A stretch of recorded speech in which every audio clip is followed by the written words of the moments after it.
other. Yes. Okay. So, and then you're going to be our usher. Anybody who going to come behind you, tell them to come forward. Those who will be coming. Okay. We're going to start a program to remember the good work our brother Rev.Geoffrey Gathuku Nyaga did by singing him, the English hymn that we know very well, What a Friend We Have in Jesus. Just one stanza, and then we gonna pray, then we continue. And the team will come and lead the praise and worship. We can stand, and then our brother. Okay. What a friend we have in Jesus. All our sins we grave to bear. What a privilege to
in the name of our Lord Jesus Christ, this evening we are humbled and we come before thy throne of mercy as we give thanks, O Lord, of what you have done to us. What a friend we have in Jesus. And that is what we are declaring this evening, because of the victory you have done to our lives to keep us up to this day. We thank you for what you have done to our family. And also we thank you because of what you did when you lifted up our brother to come and rest after serving you. As we memorize and remember the good work, as we also remember the good work that was done and written in the Bible with the servants, the disciples when they were in this world and served in the right way, Lord. And that's why we are coming before thy throne of mercy, as we are remembering the good work that you used your servant to work. Now as we continue with this service, we pray that God, you may be with us, you may be in our midst, and bless us all. And this we pray, trust, and believing in Jesus Christ, our Lord and Savior. Amen. Our Father, who art in heaven, hallowed be thy name. Thy kingdom come, thy will be done on earth as it is done in heaven. Give us this day our daily bread, and forgive us our trespasses, as we forgive those who trespass against us. Lead us not in temptation, but deliver us from the evil. For thy is the kingdom, the power, and the glory, forever and ever. Amen. I request now the praise and worship team, led by Shiko and our brother there, so that they can lead us with the praises.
tumekuja kushukuru. We can get seated.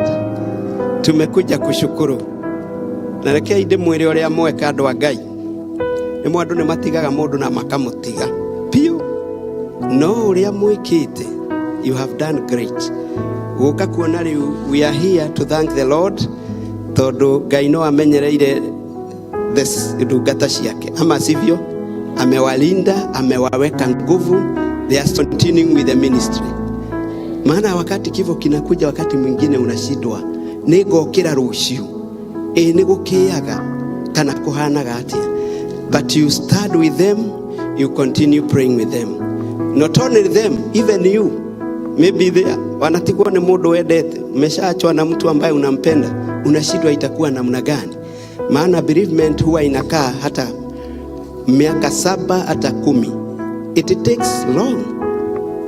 So whenever you are dealing with the people, and here we are thanking God that even after 4 years, we can still stand and say the testimony and his voice, the voice of Rev.Geoffrey Nyaga, still you can hear it, it still speaks. Will mine when I leave this world be speaking? Amen. Ya nitakumbukwa na nini? Kwa hivyo ujasiri wenu nakuja. We thank the Lord. Na familia kuwaweka nguvu sasa ni wahuduma. Wanaendelea na huduma. Kifo haikuwa shida na kuyaweka pale. Maana walisimama tena. And that's why we say in the book of Psalms 116 and verse 15, precious is the sight of the Lord.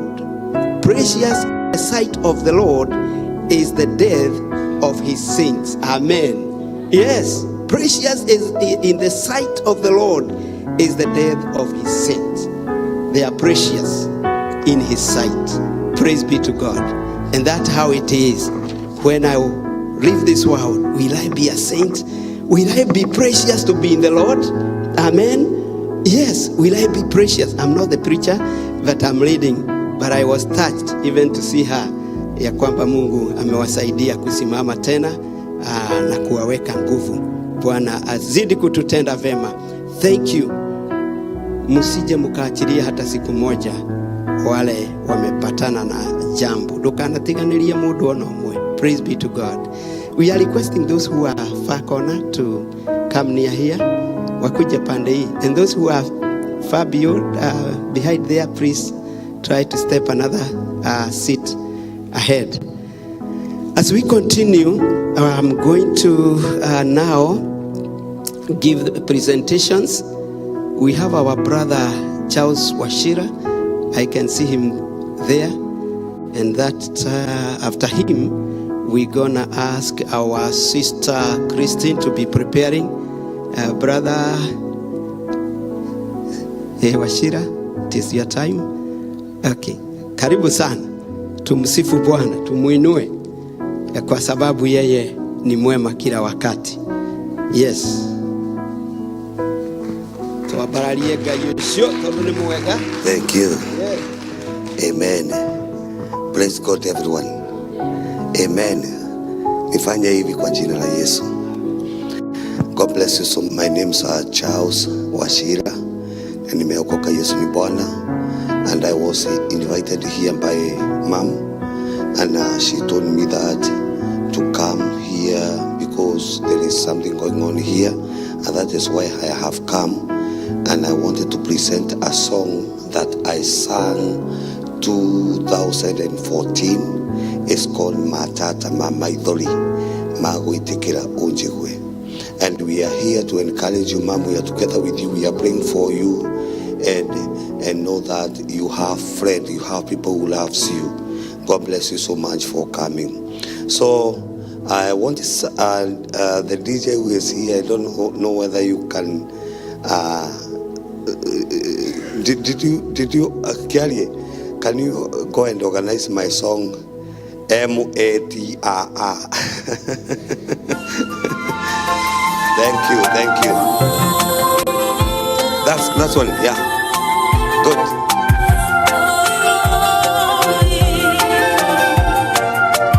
Volume up.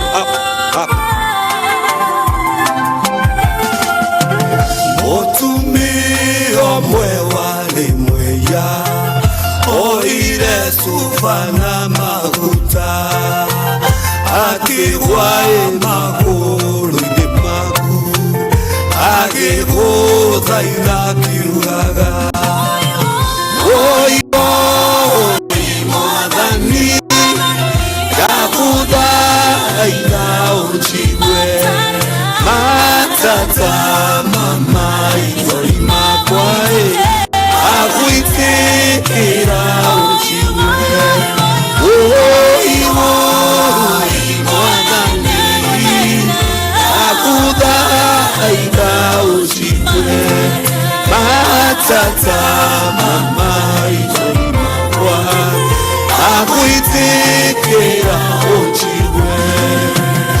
Piga mikono.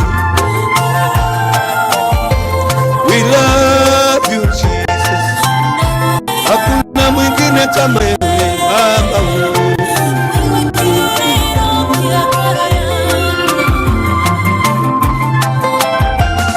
Ndiye mauta mahoro akiaga kuona bolo amo twiri yake kama akiaga kuona dhakawa oi mwadhani kakuda haida matata akuitekea. Inua mikono sema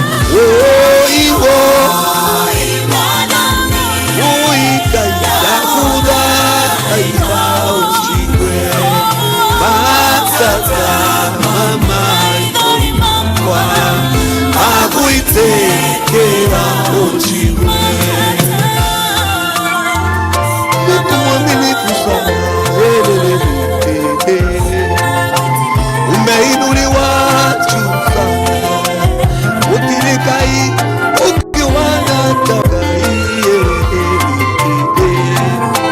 hakuna mwingine Farisai malologo makiabiri yakonegena magiuga magutani mutumia ikogwa kare. Inua mikono juu. Oi mwadhani yakoba haida uchigwe atata mama izori kwa maguitekea.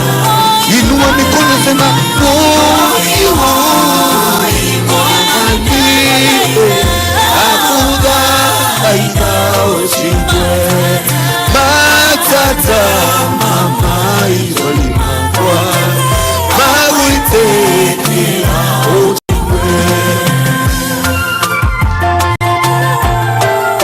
Hakuna kama wewe Yesu wangu, wewe Yesu wangu.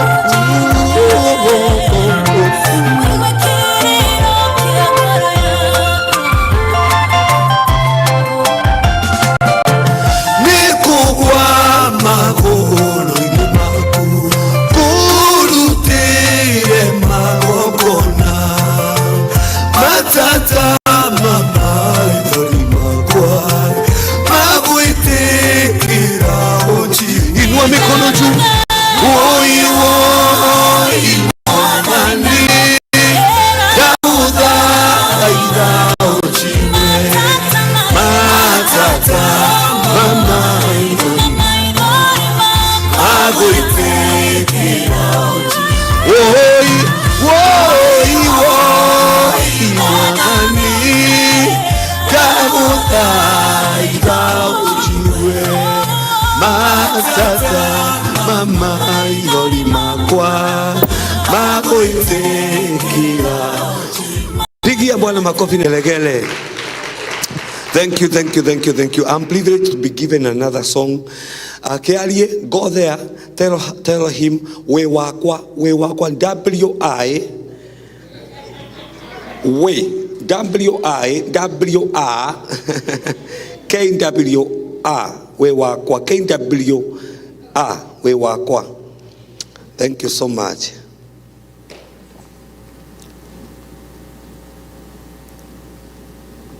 Amen. Bwana asifiwe. Mumefurahia? Thank you.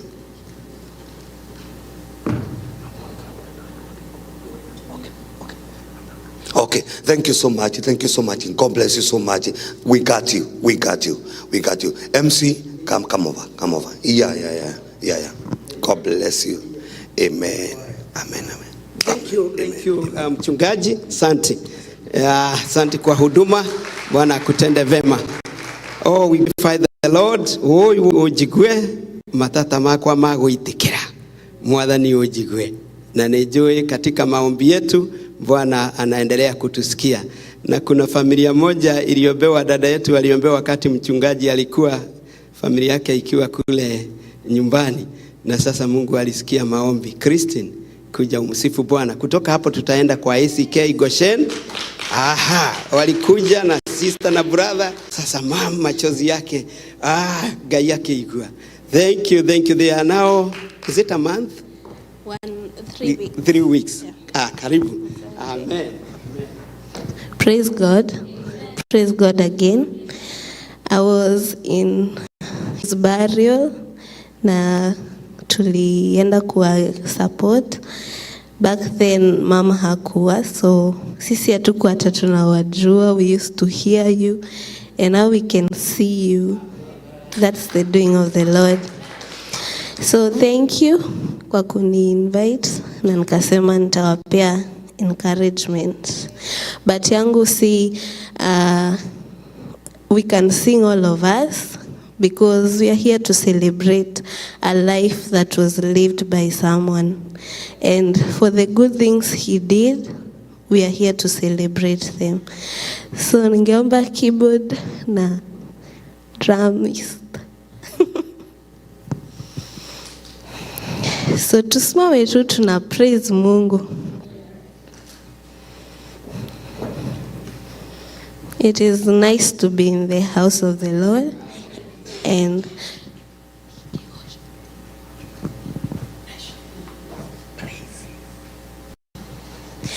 saa tupigie Bwana makofi. Jehova mwathani kumokia biriria dore watiganeria dugata shaku omaitagira no gitagira eni kumona ugoshiro Jehova mwathani kumokia biriria dugata shaku omaitagira no giteri moige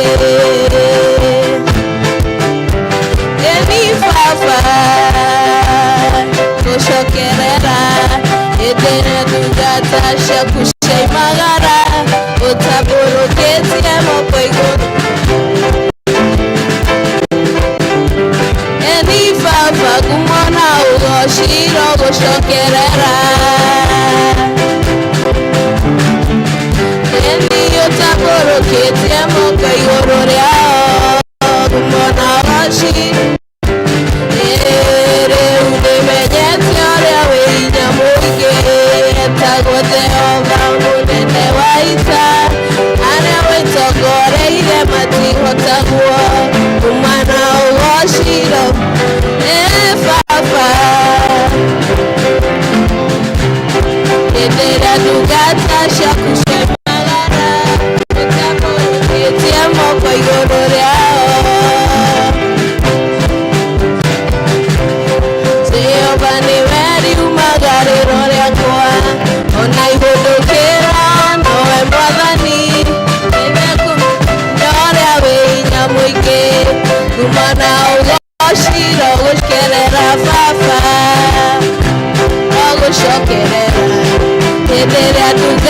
Shakushai magara otaboro ketia moko igororia kumona ugoshi papa kumona ugoshi no gushokerera edera dugata shakushai magara otaboro ketia moko igororia kumona ugoshi no gushokerera.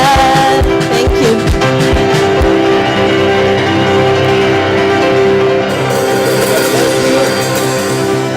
Turogosha Ngai niwona ndũngĩinũka mahoya marĩa mahoirwo nĩ macoku.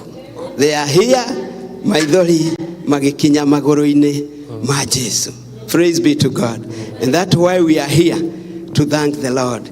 Tondũ mũgambo wa andũ a Ngai no ũtũraga. ACK Goshen members, please, is your time. Kutoka hapo Jean Lea ajitayarishe. Najua Goshen wako wamefika? Kama okay, wako. Yeah. And then Jean Lea atajitayarisha. Karibuni.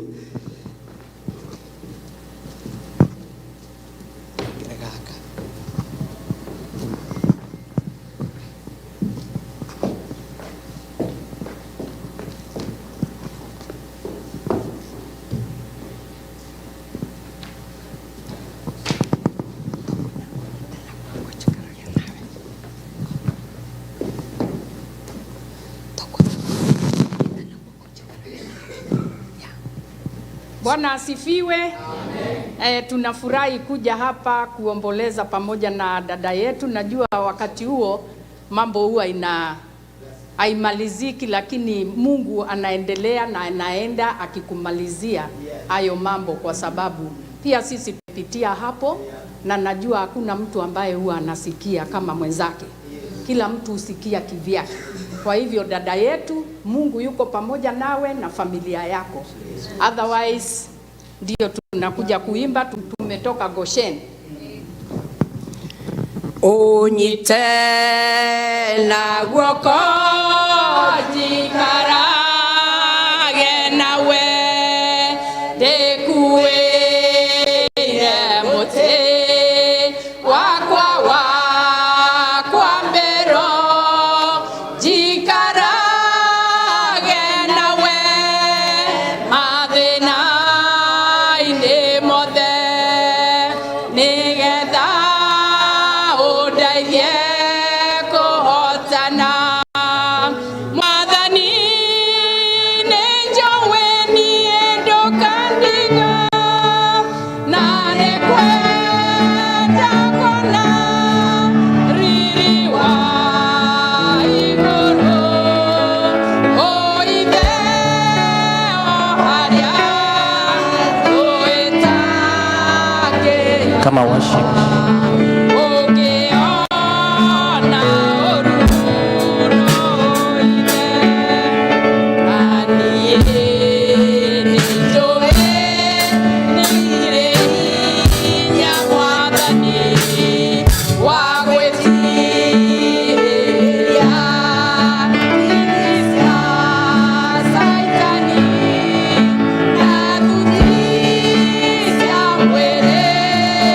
Now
yako Mary. Bwana asifiwe sana. Thank you Wanashen. Wimbo wa nguvu na wa kutuweka nguvu tena. Tunasikia kuendelea na safari. Tunasikia kuhubiri tena and to give other people hope. Amen. Amen. Jane Lea kama yuko Bwana asifiwe sana. Let's appreciate her as she comes also to give a word and a hymn of encouragement. Na waiga turuge no tukuruga riu mwathani ni atwakita mwako mweru. Amen. Akatugiria maithori. Amen. Amen. Amen. Amen. Jenile ati modo, jenile si mtu ni Mokorino. Kwa hivyo ulikuwa unatafuta mtu kati ya Wakorino lakini ni Mokorino na ni mmoja kati ya watu. Si Bwana apewe sifa. Haleluya kanisa. Bwana apewe sifa. Mimi sijakuja inaitwa kuomboleza. Mimi sijakuja kuomboleza.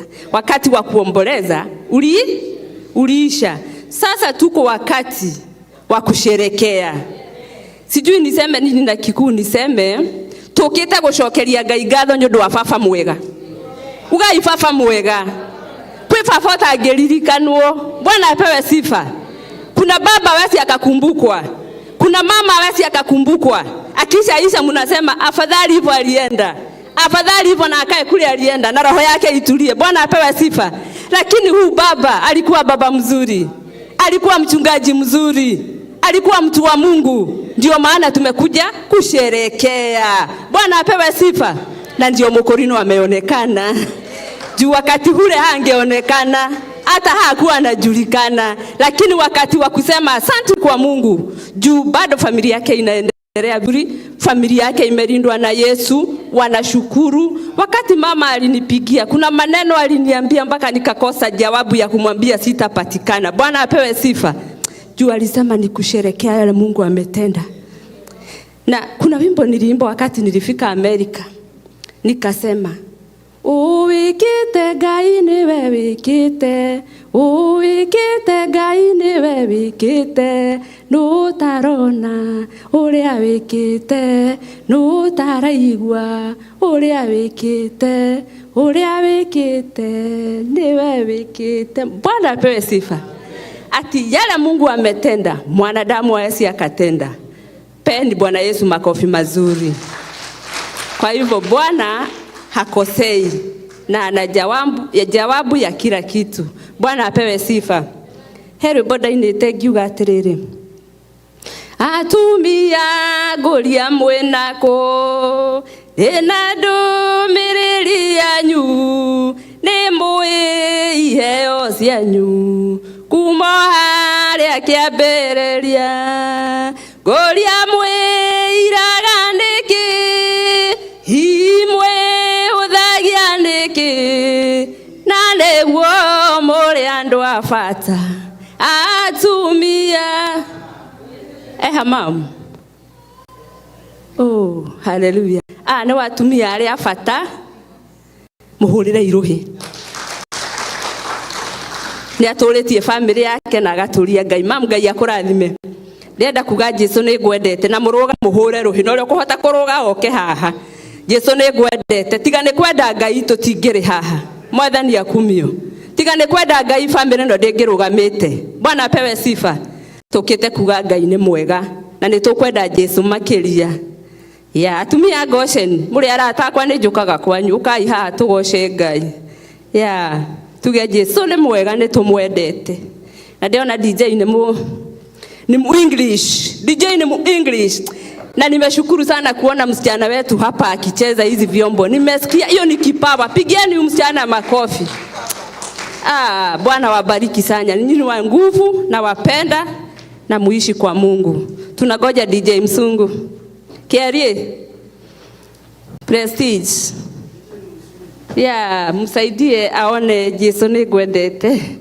I love you Jesus. You are my savior. Majina naitwa Jane Lea, nimeokoka.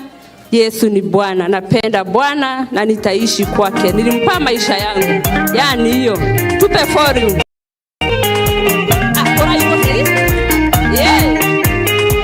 Tumia moria fatari.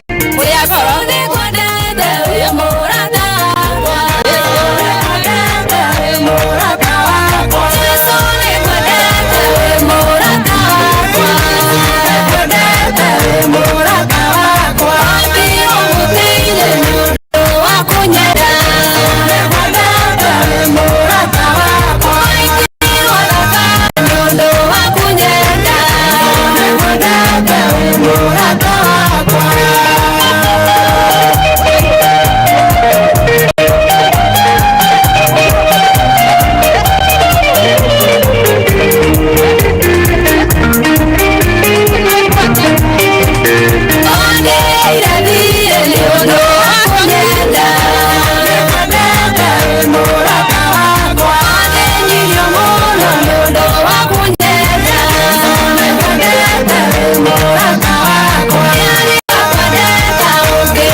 tora kwa Ngai niwe murata uria mwega niwe muthuri uria mwega muthuri wa thi no agutiga na tiga koma ona gugutiga no Ngai witu Jehova ni muthuri watumia ndigwa amen Ngai akurathime thank you Bwana asifiwe sana no ehujagiria andu na ngara atumia ati muri ya mbere kithi no gakugeithia Bwana asifiwe sana no matikinyirika ona mutungatiri haria thutha nake we thank God niwe kaega ni kumera ni mbere na ndakugeithia amen aha asante sana we are grateful Jesus ni gwendete Jesus I love you you are my savior you are my friend no cio ni murata mwega nikio turaina riki thank you kuna mambo wametaja ya ajabu sana lakini wakati mwingine watu wengine hawakumbukwi na hakuna na celebration even after 4 years tumepata nafasi ya kuja kufikiria kama vile Yesu huwa tuna celebrate hata vile wanafunzi wa Yesu vile walienda lakini tunawakumbuka tukisoma kitabu hiki ile kazi walifanya kwa hivyo kazi ile mchungaji alifanya tukaendelea nayo maombi ambayo alikuguza mahubiri ambayo alikuguza ukaendelea nayo ikiwa ni kuombea watu wapone carry on the ministry praise be to God like our daughter here Christine now she can carry on and carry on without getting tired wakati huu tutawapatia Umoja Presbyterian Church kama wako wamefika Umoja Presbyterian Church ni wakati wao yes okay wako let's clap for them now wanje ili wamsifu Bwana asifiwe sana hata nao Mungu kuwaweka nguvu na kuwasimamisha Bwana tuamshukuru kwa sababu ya wakati huo na wakati huu he is still our Lord who changes not thank you na kameme iko hapa Leuria njorua mamu hau good na humoka angi kana kakino kaleo kitandika ingine iko sawa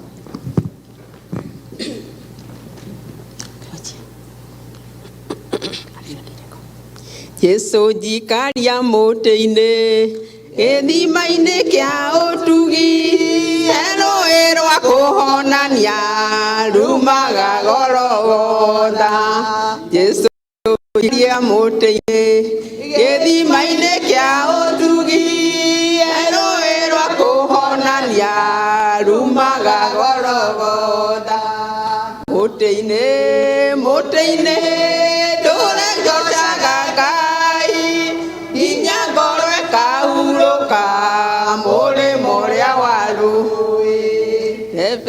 kaga mote-ine au wendo na raika joya na weri waguo muingi ukajagararira mote-ine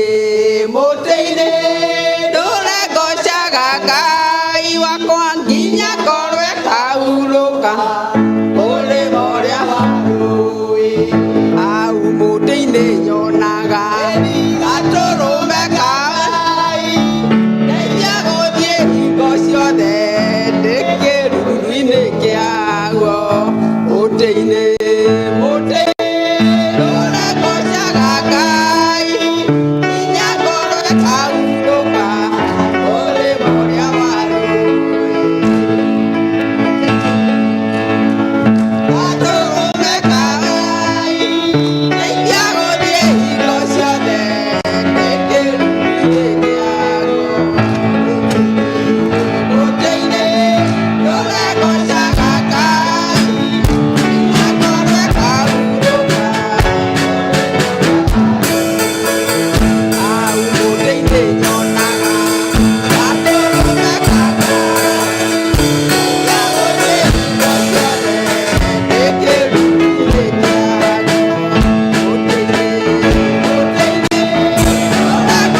andå a ihinda rä rä ke twario kaå ndå ithuä andå a umoja na nä wona nä twakiongerereka. Ngai nä atwendete na Ngai nä amwenda na twauga ndanda witå ndingä må tiganä na nä kä o twä haha twä na mä rä nä akå må geithia tondå nä wona ndå no magä cererwo tå kirä tå rä anini nä twongerereka mä rä haha nä auge kaå ndå. Bwana Yesu asifiwe. Praise God. Mwathani nĩ mwega na hĩndĩ ciothe. Kenjue ndamũgeithia thĩinĩ wa rĩĩtwa rĩa Mwathani. I greet you all in the name of the Lord. Sorry, although we had not prepared, we have tried because we had so many things in the church, and God has enabled us to come. So many people would have liked to come, but we have a lot of meetings that's going on in the church. So we love you all, and may God be with you. Thank you, Nancy, and your family. You have made it. Yes, God bless you.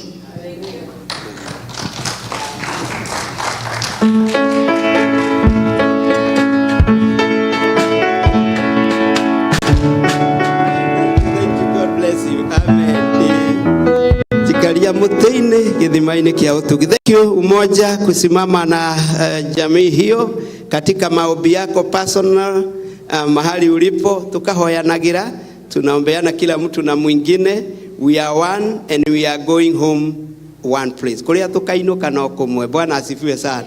Rigo nginogio ni niwe guku thindo twathi kuria ri rigo gaikara atia niguo ndiyuragia. Bwana asifiwe sana. If you get tired of me when I'm in this world, and what about when we go to our daddy in heaven? How will it be? Will I be there or will I disappear? Let's be one. Let's rejoice for the Lord. Rimwe ni kuguragio mutharaba no to tindira hujia mutungatiri uri hujia ni arikate, but no wega gucokagia ngatho ni maundu mamwe. Maombi yenu yametusaidia, sasa tuko na smile, hatuko na machozi. Kuja kwako kumetusaidia.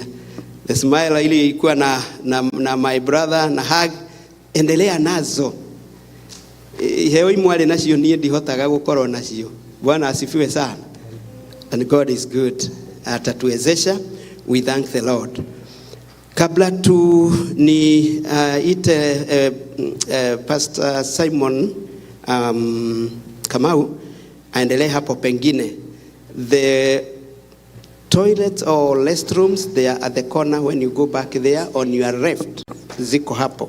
Hapa, and we are thanking God for these premises, this church of Christ that they have provided for us. We know there are so many things going outside there, that's wedding and other things, but even to get you here, and others who want to rush and go to work, but we shall do quick. Kwa hivyo, brother Mchungaji, come and continue with the other remaining. Yes.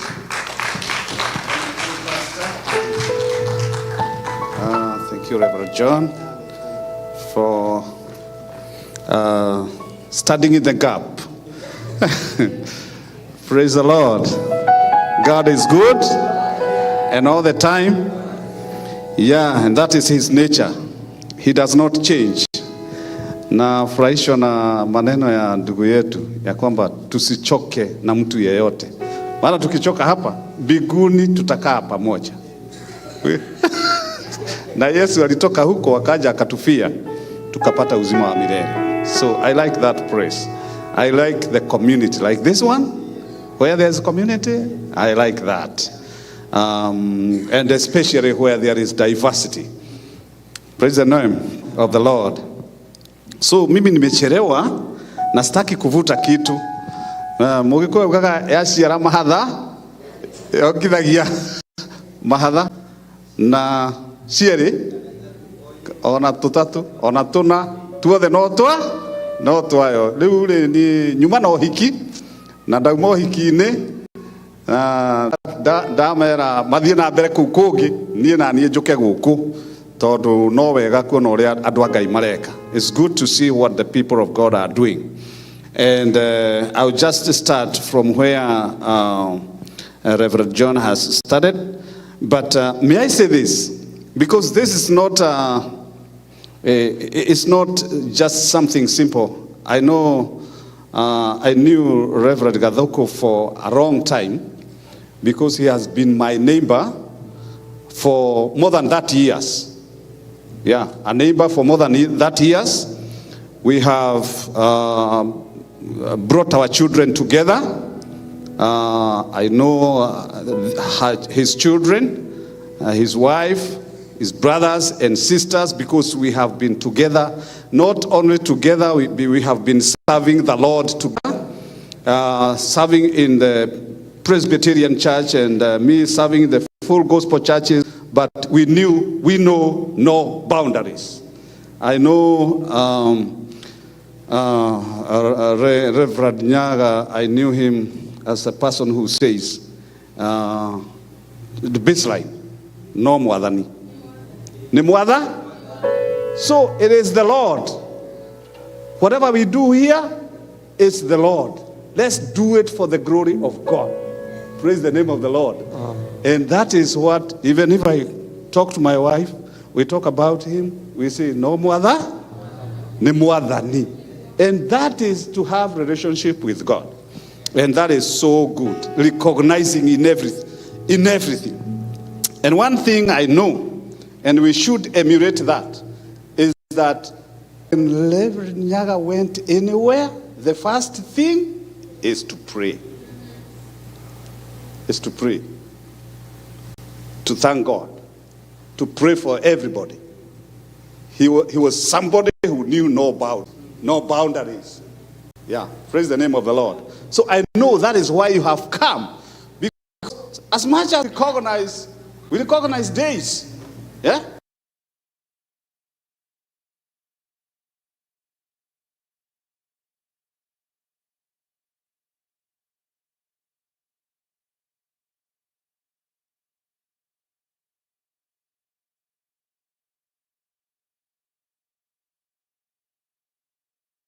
What the servant of the Lord did.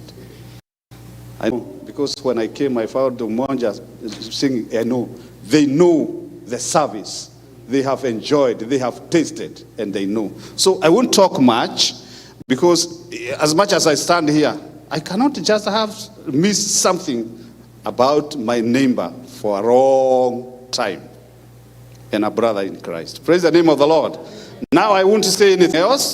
I will only continue from there, and my duty is to recognize and to welcome all guests. All guests are welcome in this facility. And do we have ministers? The clergy, ministers of the Lord that are among us.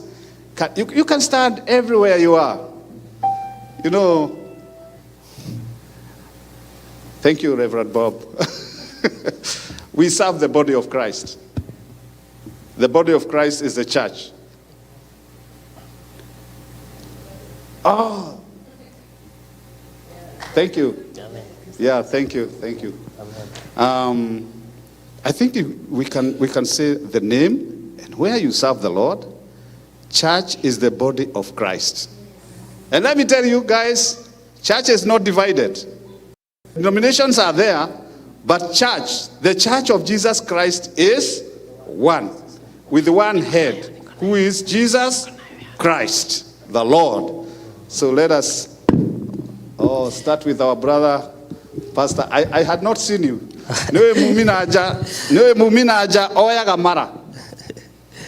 Praise God. Yeah. My name's Pastor Joseph Kirema. I minister at Springs of Life Worship Center in Tacoma. God bless you, Beth and her mama, my friends. And also I used to know Reverend Nyaga from Umoja Presbyterian and all that. So we thank God because you're celebrating our life. God bless you. God bless you, Pastor. Yeah. Reverend. Bwana asifiwe. Asifiwe sana. Bwana asifiwe. Amen. Amen.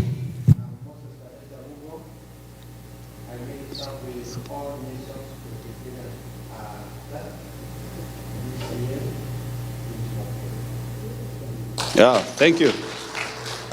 God bless you, Pastor.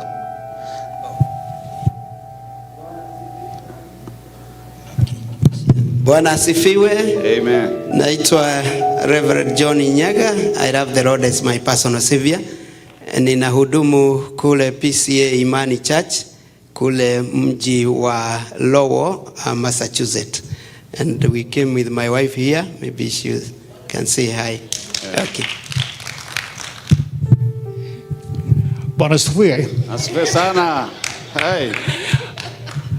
I am Robert Bidwell. I'm married to Beth, and I serve the Presbytery of Olympia, the PCUSA, and serve wherever they might need. Amen. Thank you. Thank you, Reverend Bob.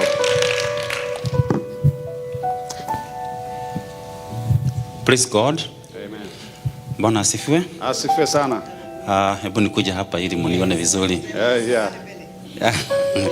Yeah. Tumeambiwa mtu aseme jina yake na mahali anahudumu. Haya, msikilize majina yangu. Katika maisha ya Yesu kuna John watatu. Kuna John wangapi? John watatu. John wa kwanza alikuwa anaitwa John Baptist. Na kazi yake ilikuwa ni kutayarisha kuja kwa Yesu. Tuko pamoja? Yeah. Alikuwa anaitwa nani? John wa pili alikuwa anaitwa John Evangelist. Na kazi yake ilikuwa ni wakae na Yesu, aandike, akaandika Injili, akaandika barua zingine za John, alafu akaandika Revelation. Tuko pamoja? Huyu alikuwa anaitwa nani? John Evangelist. Unaona yote inaisha na IST. Sasa after 2000 years, Yesu akaona atume John mwingine ambaye kazi yake itakuwa sasa ni kukumbusha watu hayo mambo yote alifanya. Na John huyo ni mimi nawaongelesha. Naitwa, msikilize jina yangu naitwa John Catechist. Naitwa nani? Mimi nakuanga catechist. Catechist ni mtu anahudumu katika kanisa Catholic, anakuanga mwalimu ya mafundisho ya dini. Now Reverend Nyaga na bibi yake walikuwa wazazi wangu. I love what the Reverend has said. He didn't have boundaries. Mimi niko wa kanisa Catholic, lakini ungenikuta kwao ama ungekuta wanakuja kwangu, he mentored me like his own son. Wakati mimi ninaenda huku, naenda kama son yao. So I love the Lord. Thank you. Thank you so much. Thank you so much, John. Yeah. Praise the name of the Lord. I will go very fast. There's no other minister that we have not given a chance. We will now call Nancy Nyaga Gathuku to come and present one number. And it also happened, I call him Brother John, although he's a pastor, he's also my neighbor. Yeah, we are neighbors, we are friends for a long time. Thank you, Nancy. Praise the Lord. Amen. Hallelujah. I thank everyone who has come to rejoice with me, because this is a time to rejoice with the Lord. The Lord has been with me, with my family, and I'm just rejoicing and thanking God for the great things that He has done for us. And those who are watching us through the media, those who are in Kenya, I salute you in the name of Jesus. I'm telling you, even here in Tacoma, I'll continue to praise the Lord and worship the Lord and preach the gospel of Jesus Christ. Praise the name of the Lord. I am a gospel singer, and I'll sing until I die. Even when I die, I will sing in heaven. And so, yeah, the song is coming, Roshini. I'll sing in the morning, in the noontime, in the evening. Yeah. Josephine, the family come. Hallelujah. Hallelujah. Kaje music. Tendea. Eko iragai. Tokenete. Roshine nyoni neikola saga Jesu. Ojara uragana mehomo.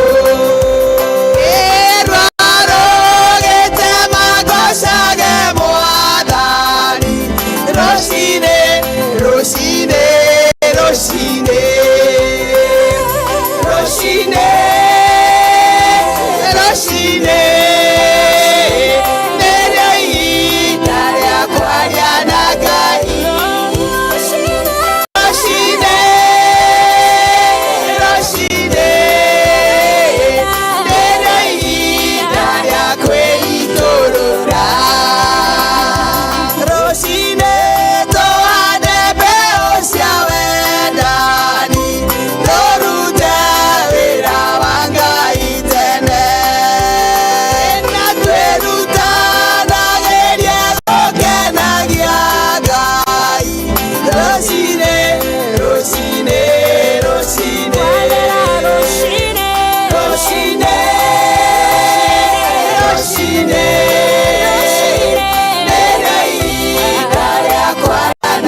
nĩ wega o rũcinĩ kũgĩa na hĩndĩ ya kwĩitũrũra harĩ Ngai nĩgetha ũkera Ngai maũndũ marĩa ũrenda agwĩkire na agũteithie. Because without God, there's nothing you can do for yourself. We are here not because we've done anything good, but because God is willing that we be here today. So we need his hand and his help. Praise the name of the Lord. So, if I stay here, I'll remember very many things. And I don't want to remember, but let me remember this one thing. Because that is why we are here. I talked about my relationship and neighborhood with Nyaga's family. One day, it's just a week. That week that Reverend Nyaga went to be with the Lord. Reverend Nyaga and Nancy, they found me at 72nd there, standing waiting for the bus. Yeah, it's good to say that. And I did not see them, but they were driving, and they saw me. They said, that is Pastor Simon standing waiting for the bus. And I heard the sound. I heard the voice of Reverend Nyaga telling me, don't go, stay there. They went round, just came for me. They did not want me to catch a bus. And they came for me. I was going to Lakewood. They took me to Lakewood where I was going. And then he took me to the bus because I was going to Kent. At that time, when they were going around to come and pick me, they had already called home to my wife and told her that we saw your husband and we are going for him. That's how close we are. So I was receiving the phone from home that Reverend Nyaga and Nancy has seen you and coming for you. So we are so close. And when everything happened, I also got report from my wife. The report having gone from Brother John to home. I'm telling you, it's good to have, to retain friendship, neighborhood, and brotherhood and sisterhood in the church without boundaries. Because this is 21st century. Praise the name of the Lord. We should be closely knit. So I want to call Beth Iwajiko to come and present one number. Because it is good. Welcome, Beth. Thank you. Yeah.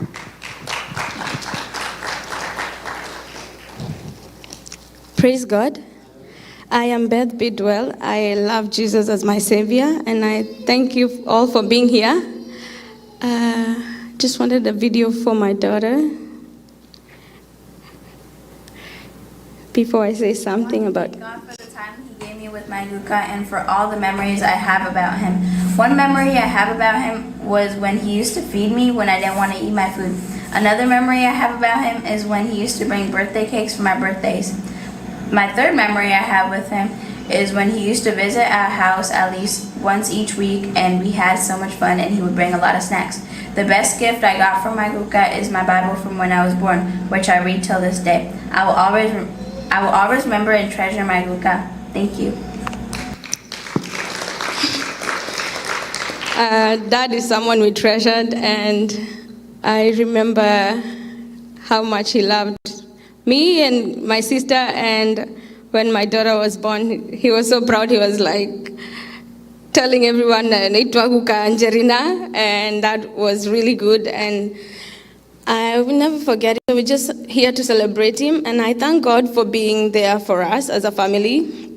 Since Dad rested, we're now celebrating him. God has given us that time through the grief. It takes long for some of us, and my sister who is in Kenya, Wangoi, and her children, and God gave us a gift of my nephew who was born on Dad's anniversary after a year. So we are grateful as a family for that. And thank you also to the Lord for giving us a chance for that time we had with Dad. And in remembrance of my dad, I would have much more things to say about my dad, and I can say all of them here. But in remembrance of my dad, God gave me a chance, and I have written a book about my dad and his ministry, and the book is here, and the book is called The Remnants of God. And anybody who knows my dad, as his testimony, he was getting up and saying, we are the remnants of God. Because I remember that came mostly when he was sick, corona, and all that stuff, and he was at home for a while. He never went to church, but I don't know if many people in that church he was in Moja, if they ever knew, but God stood with us by then, and he made him live longer than that. But he used to say he's one of the remnants of God. And as a blessing with that book I have written, I just want to say thank you to God. And we can find it on Amazon, and we can find it in the bookstore called Barnes & Noble. Just gonna find it by my name, Beth Bidwell.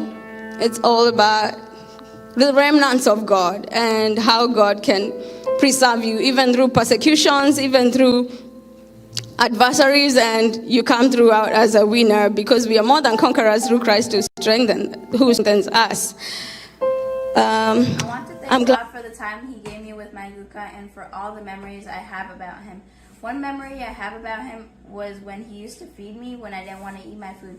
Another memory I have about him is when he used to bring birthday cakes for my birthdays. My third memory I have with him is when he used to visit our house at least once each week, and we had so much fun, and he would bring a lot of snacks. The best gift I got from my Luca is my Bible from when I was born, which I read till this day. I will always remember and treasure my Luca. Thank you.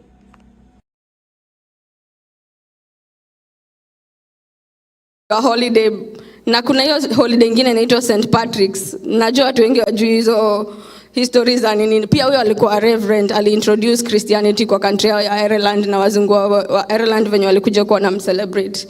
So ninajua ni vizuri ku celebrate ministers of God, because they made an impact in our lives. And as a family, we are grateful. And just to say that in Deuteronomy 7 verse 9, that encourages my soul, that know therefore that the Lord your God is good. He is faithful.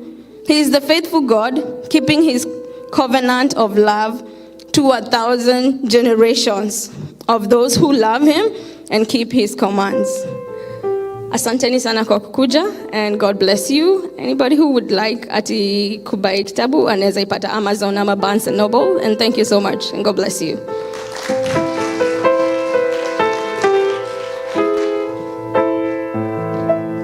God bless you too. It's good to buy the book. Me, I write, and mostly we don't write. And what they say is that if you put, say that if you put something precious in a book, even in the Bible, nobody will get it, because people don't like reading. But reading is very good. Oh, sorry for saying that, but because I might hurt some people. But on Saturday, I have my graduation of a degree that I have been pursuing for more than 20 years. And Saturday, on 2nd, that's when I'm getting my doctorate. Yeah. So I encourage everybody to write, because if you don't write, then even what we are doing, it will be forgotten. The fact that we read Western books is because we don't have many books. But we have the likes of Goge wa Thiong'o and other people that write, but our old history was forgotten. So write and read. Praise the name of the Lord. Yeah, so we are going now to listen to speech from Kenya. And I saw the name Mercy here. I thought, oh, it is Mercy. You know, Mercy. I thought it's my wife, but no, she would have told me. So there's a different Mercy. we are going to listen to the speech from Mercy, who is the daughter of? In front of you. Wangui. It's Wangui, okay. I know Wangui. The late Reverend Nyaga. Okay. I'm glad this afternoon. It's a pleasure to be here with you as we celebrate the anniversary, 4 years anniversary of our dad since he left us to be the Lord. I'm grateful for how he has held us together as Zoko's family. I'm grateful to God for giving Mom also. We've been supportive together with Mom and my sister Beth Bidwell and their husband Reverend Bob Bidwell, and together with my niece Jerina, and together with my daughter Jerina and Gathuku, my son.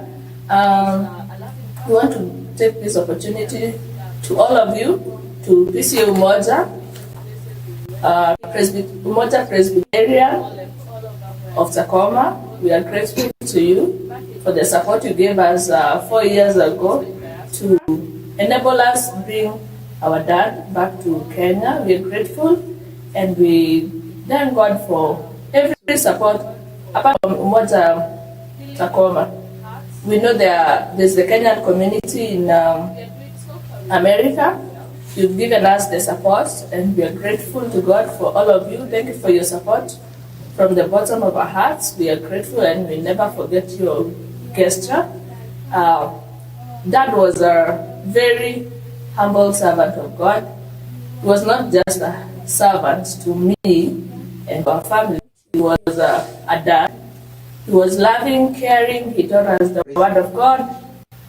He was a loving person. He made us become social people. He took us to different places. We went with him through his ministry, all over where he was sent, both back in Kenya and also in diaspora, in Umoja. And we are grateful for all the love he gave us and his support. We are grateful to God for healing our hearts gradually, and we are doing well, and we are grateful to God. May God rest his soul in peace, and we are grateful. Thank you. Miss Michelle, you are our grandfather, our best grandfather. You are the best, and that's all I want to say. Yeah. Praise God, church. In front of you is Mr. and Mrs. Gathuku. And I take this opportunity to thank our mighty God for this chance he has given us, also to celebrate the well-lived life of our friend, Rev.Geoffrey Nyaga Gathuku. I remember when he was alive, many things that he did to this family, and I thank God for that. Even at this time, his family, they are friends. And I ask God to let his soul rest in peace. Amen. Praise God. I'm Mrs. Gathuku. I love Jesus Christ as my personal Savior. I'm humbled as we celebrate 4 years since our dad left us. He was not only a great dad, he was a great servant of God who ushered me to eldership when I was still a young woman. And I thank God as I continue to serve God, I always remember him, and he mentored me so much. We thank God even for the life of his family, whom God have continued to take care of. Since then, they have been walking through this journey, and it has not been easy. But we want to say thank you, God, because everything is possible because He lives. We take this opportunity even to say thank you to all of you who are graced this occasion. We don't take it for granted. May God bless you and bless you mightily. And to Mrs. Nyaga, we love you. Chico, we love you. Biden, we love you. Jelena, we love you. Mercy, we love you. We love Favor and we love Jeff. You are a great family to us, and we feel we are part and parcel of each other. God bless you. God bless you. God bless you. May God continue blessing these two families.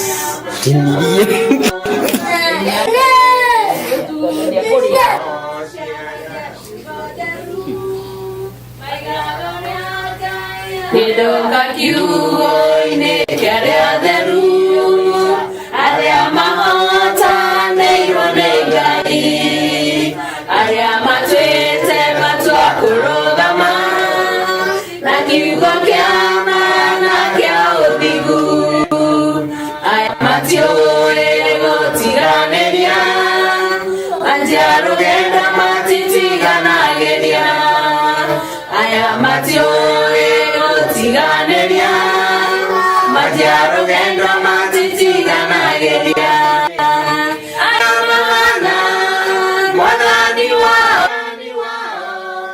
aya matiũĩ kũhotwo nĩ takĩ, mĩtugo yao nĩ mĩthuranĩre, matirĩ ũũru mahana ndutura, na nĩ ũũgĩ mũno kũrĩ nyamũ ciothe, matingĩheneka kana matahwo, ngoro ciao ciĩriragĩria Ngai, matirĩ ũiguithanio na mehia, ngoro ciao ciĩriragĩria Ngai, matirĩ ũiguithanio na mehia, aya mahana mwathani wao, aya matiũĩ kũhotwo nĩ takĩ, aya mahana mwathani wao, aya matiũĩ kũhotwo nĩ takĩ, matungataga na ngoro theru,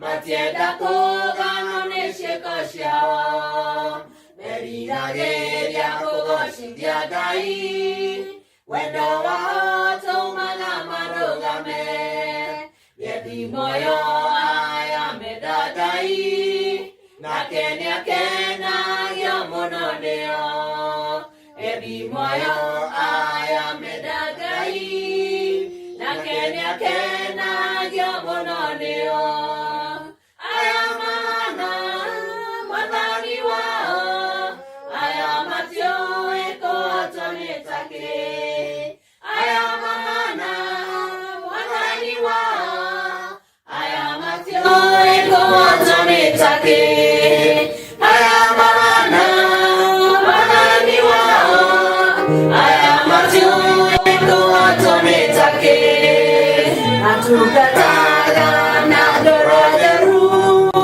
matienda kũganwo nĩ ciĩko ciao, meriragĩria kũgocithia Ngai, wendo wao tũmaga marũgame, yethi moyo aya menda Ngai, nake nĩakenagio.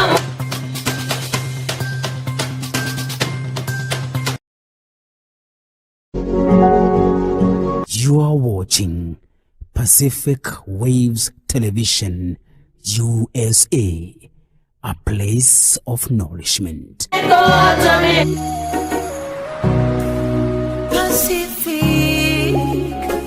Pacific Waves.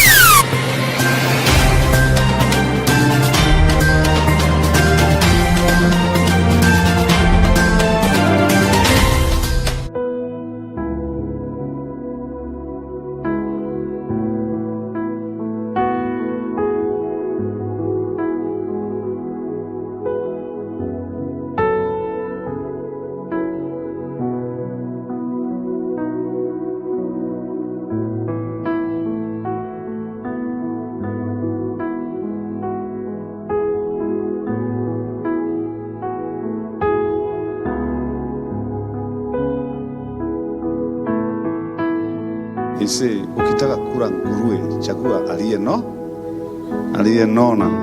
So if you want to clap for those people, you can clap very well. Let's clap for them. Yeah. God bless you very much. God bless you very much. We have one place song by my friend Kabir.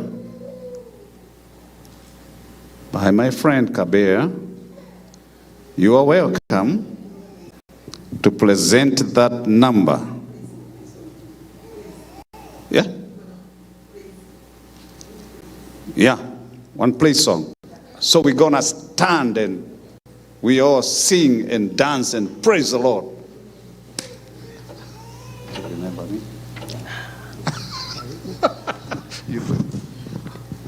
Hallelujah. Amen. Hallelujah. Amen.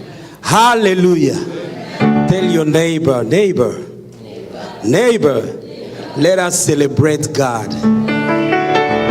Let us celebrate God for the life of Pastor Nyaga. Hallelujah. Can you tell your neighbor to stand up?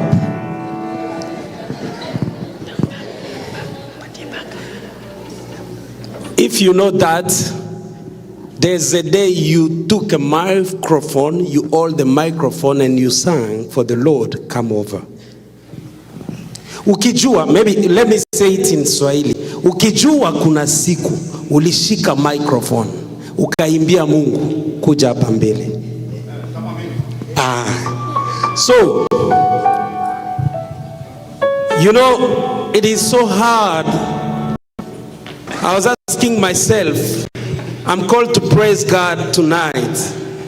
Which song am I going to start with?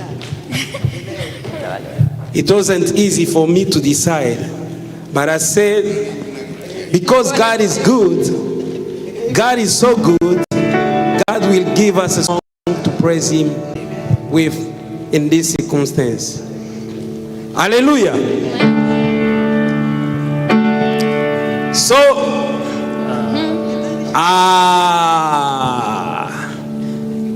can you wave? Tell your neighbor, hakuna Mungu kama yeye. Hakuna Mungu kama yeye. So there's love songs saying hakuna Mungu. We can sing hakuna Mungu kama wewe Yahweh. Okay, we can say hakuna Mungu kama wewe. Hakuna Mungu kama wewe.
music. They told me to do one song of praise, but I have 100 songs. I'm gonna do one in English. I will do one in South Africa language, one in Kikuyu. Kayoyo wakero.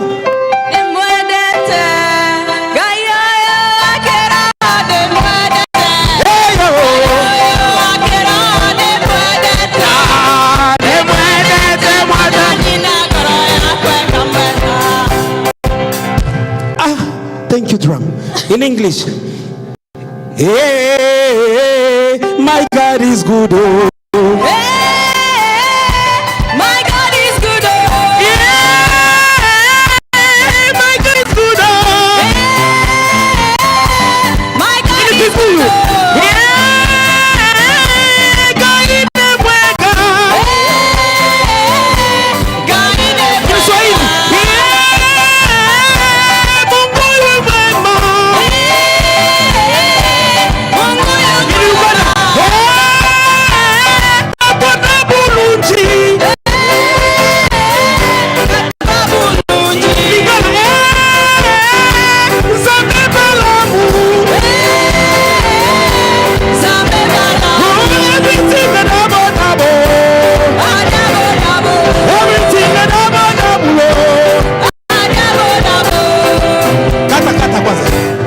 We're gonna practice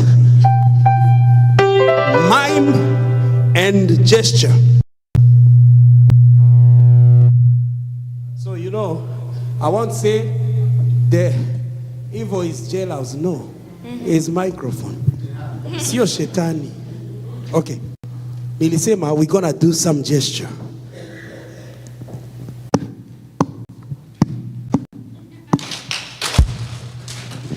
Makofi ya juu, makofi ya chini, makofi ya juu, makofi ya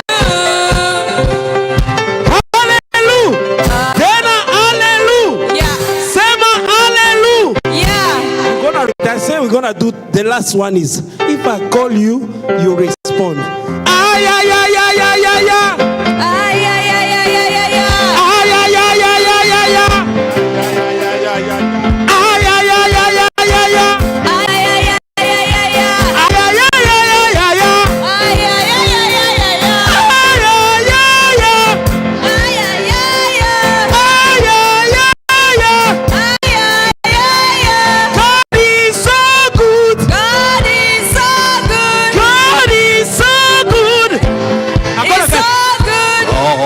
So good. God is so good.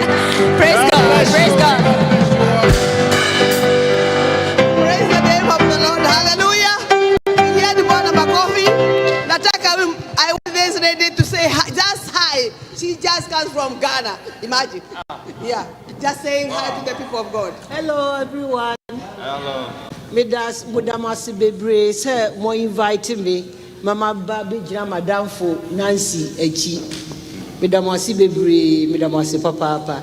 It means thank you very much for inviting me to come here this afternoon and worship and celebrate your husband. Amen. We thank God. God bless you. Hallelujah. Amen. Tumpigieni makofi. Kama ni mgeni angesema connect. So God is good. If there is somebody who needs to be celebrated, it's Rev. Nyaga. Na najua sitaki kuongea, lakini unajua tulikuwa tunaongea mambo nyingi naye, mambo mingi, lakini sina nafasi. Sasa ni nafasi ya kusikia neno. Lakini waambie kuna mama walienda kaburini la Yesu very early in the morning. Na walikuwa wanajua Yesu alifanya nini? Alikufa. If you cannot be able to love a dead Jesus, then you don't know Jesus. I don't know if you get that. Waliamuka wakaenda kaburini, but they knew he was dead. So it is good to celebrate Because everybody in Christ, whoever is in Christ has a terminal life. Nyaga has not gone anywhere. He's gone home. Everybody in Christ goes home. Yeah, and the witness is waiting for us to conquer, to overcome, so that one day we will be told, welcome, good and faithful sons. Praise the name of the Lord. So what we are doing is important, to remember what he did in the Lord's vineyard. And I don't want to say much, but I can talk on behalf of Nyaga's family, because I knew the grandfather, I knew the grandmother, I know the family. So if I can say, if there's a good family, I'm not saying that because Mchungaji is here, but I know people. They are my neighbors that I can say, that one. But God is good. It's good to be a role model. Praise the name of the Lord. When I was introducing the clergy, Father Karume was not here. I didn't see you. Were you here? No, you can tell the people of God, Jumbo. I just saw you singing, and your best half is there. You know, before I went to Federal Way, I was a member, but I did not run away. I went far. I went to Christ the King of the Good Shepherd with Pastor Josh, so I am there. So when you miss me, don't say I'm not coming. I'm there in Federal Way, worshiping the Lord. Thank you so much. Praise the Lord. Bwana asifiwe. You don't know why I came here to sing. I came to sing because we are celebrating one of the warriors as clergy. And always you salute the person whom you work together. Yeah. In the real sense, I want to say this. I'm so much disappointed. Let me just say that. Being a memorial of a clergy who have impacted so many souls, when I was sitting there, I was asking myself, God, am I in the right calling? Because maybe, I'm not saying maybe, the people whom have been impacted dearly by this man whom we are celebrating today, they are not here. Can you please look at your neighbor and you tell your neighbor, I know you miss in my anniversary. Tell your neighbor, I know you miss. And I'm telling you the right thing. That person next to you, whom you think is your friend, will not come to your burial. Whether you like it or not, he will not come to your burial. And when you stay in this world, I want you to have only a friend called Jesus in your life. We serve in a very big congregation. I used to go to Umoja, where I met people filled in that church, waiting for Nyaga to come and give them a word, but they don't have a time to come and celebrate with him. I'm not saying and I'm not condemning anybody, but I want to say this. My good people, if this is the way we are serving you to do us when we are not doing it, oh God, I feel mercy to these people. Murata wakwa Jesu dare kedwatare akirite arata kwa ngiri 10 Neiho ari agetwamba weno wenyonaga akirite arata kwa ngiri 10 Ani nagira kieha na mathina mothe magerio moka no wendo nagira ne yo wali agetuamba weno wenyonaga akirete arata kwa ngiri komi dare narata marido ne mandirikire daberiria guthie na mwathani aige magorokete na aige ni makwite ni undu wa kuria maciaro no ani nagira kieha na mathina mothe magerio moka no wendo aragira ne yo ani agetuamba weno wenyonaga akirete arata kwa ngiri 10 no mukorwo muri aige no mukorwo mukengenia no mukikorwo mugika maundu maria mangi mothe, but if you cannot come for my thing when I'm not available or when I cannot sing you, you're not my friend. And I want to tell you, this lady and the family, they deserve to be loved. Na angekorwo mutithomaga muthi muthome thama 22 na muhari wa 22, they did not qualify to become widow or to become whatever they are, but there is God in heaven who sees. Ne kore gai matuine wonaga na gai ucio wonaga gai ucio none. Jitagwo Karomena ndungata kanitha wa Anglican guku Takoma kanitha wa Gosheni. Ngai aromurathima, Ngai aromwika wega. Na I pray to God, He's going to change the people of Tacoma. He's going to change the people of Washington to know the God they are serving. Don't give us cosmetic love.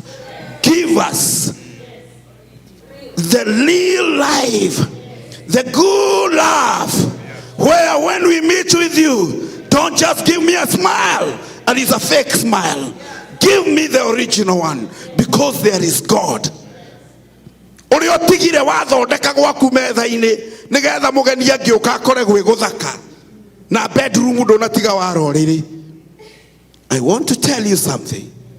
Search in your hearts whether this is the way it's supposed to go. Gayaro mwedana ro murathima na ro shejia your perspective toward the clergy, toward these people of God, so that you can know there is a God who is calling people and make people to understand why we are here. May God bless you. God bless you, Pastor. God bless you. While he sits down, I know Mrs. Karome is there. You can stand up and wave. Yeah, you can stand up. Yeah, yeah. God bless you. God bless you so much. So it's now time to hear the word of God. The Bible says, the word of the Lord is right for my feet. So, and I'm inviting Reverend Gadesha to come and bring the word of God. Welcome, Pastor.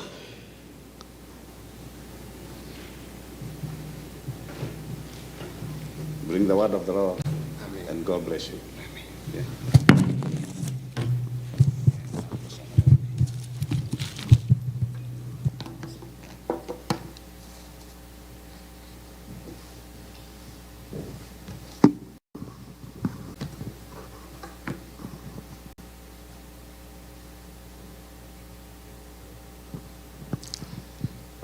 Bwana asifiwe.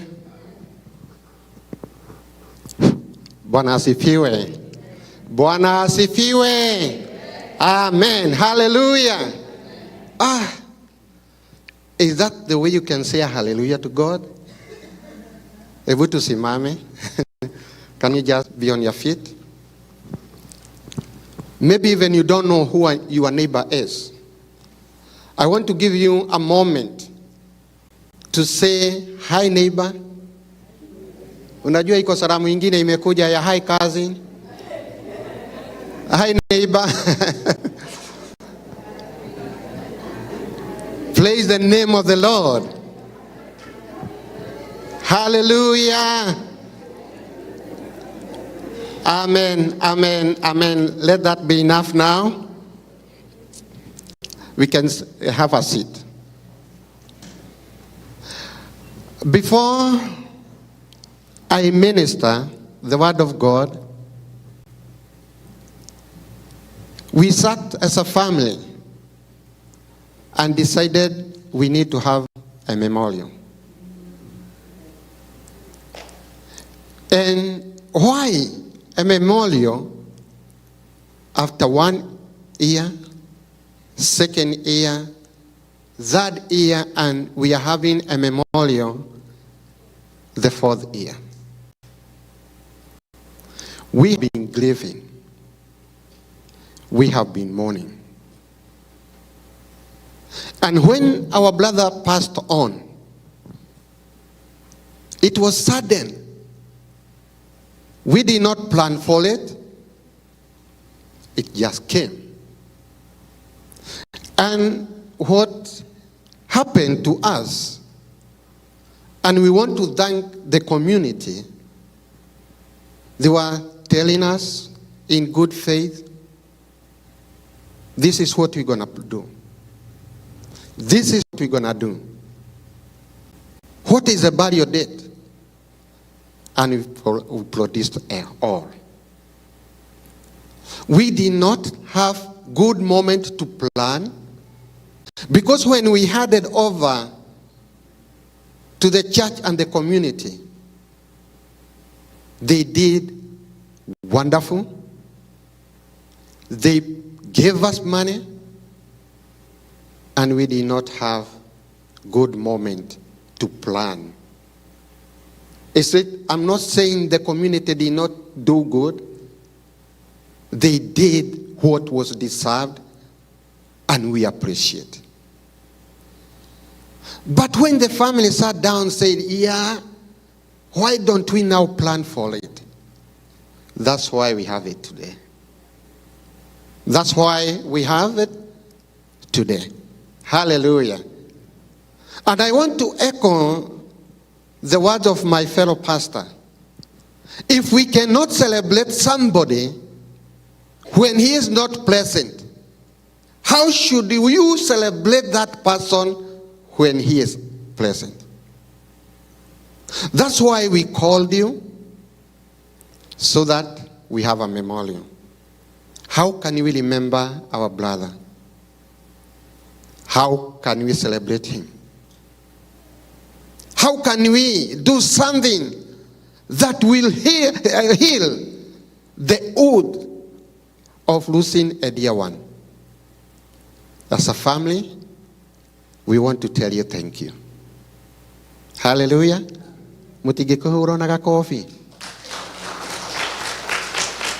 Because you did it. We are not ignorant, and we have not forgotten.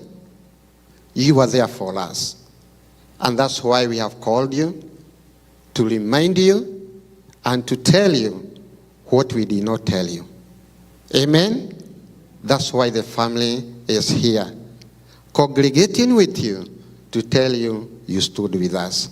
And now, because you did it for us, for the mourning period to come to, I don't want to say a closure, but actually it will be reduced. When we remember him, when we see the photos together with you, because he served the community, we are here to say, thank God. Amen? And before I go on, I would request all the family members to arise, because some of us don't know whom they are. All the family members? Yeah. This is the family you helped. And we are here to tell you thank you. And now, it is hitting to our mind and in our soul when we remember what our brother did. This is the family that has called you. We have sat together, and we want to tell you thank you. Nancy, thank you for reading us. Bob and the entire family back home and here, we are together. Amen. Tumahurira makofi na odo agwitikira guka. Now, having said that, my names are Moses Gadesha Mugo. I'm a pastor with Presbyterian Church of East Africa. I was in Boston, relocated to Spokane, and we have a Presbyterian church there. All Nations Presbyterian Church. And we are doing good.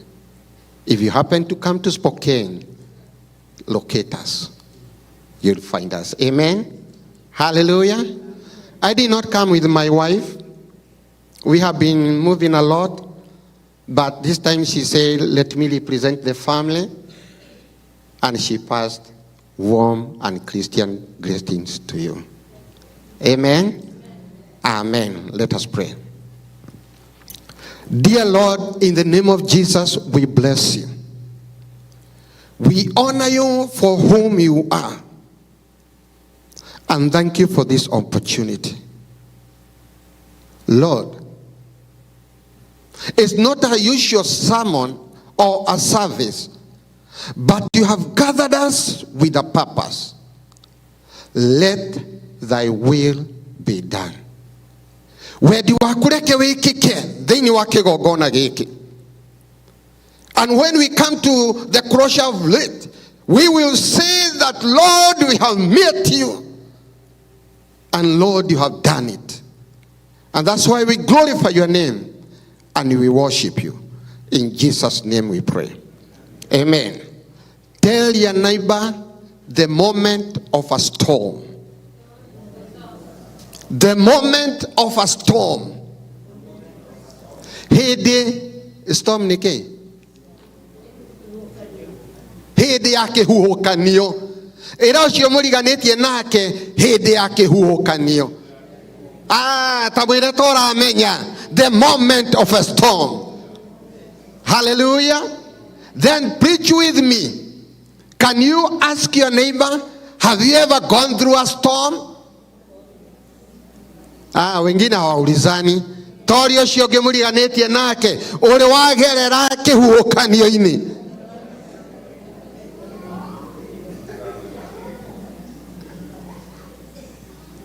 Amekuambia na njia ya kusmile ama ya amekunja uso.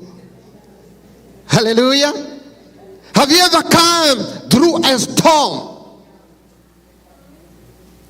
In one way or another, I believe we have gone through a storm. But what was your reaction?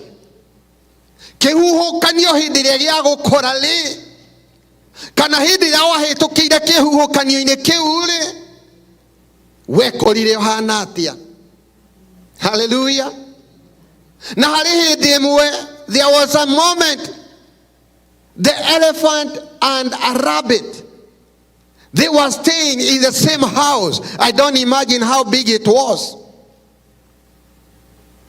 But one day, the rabbit told the elephant, we need to write the bylaws. Ni hida rito ria kwandika mawa?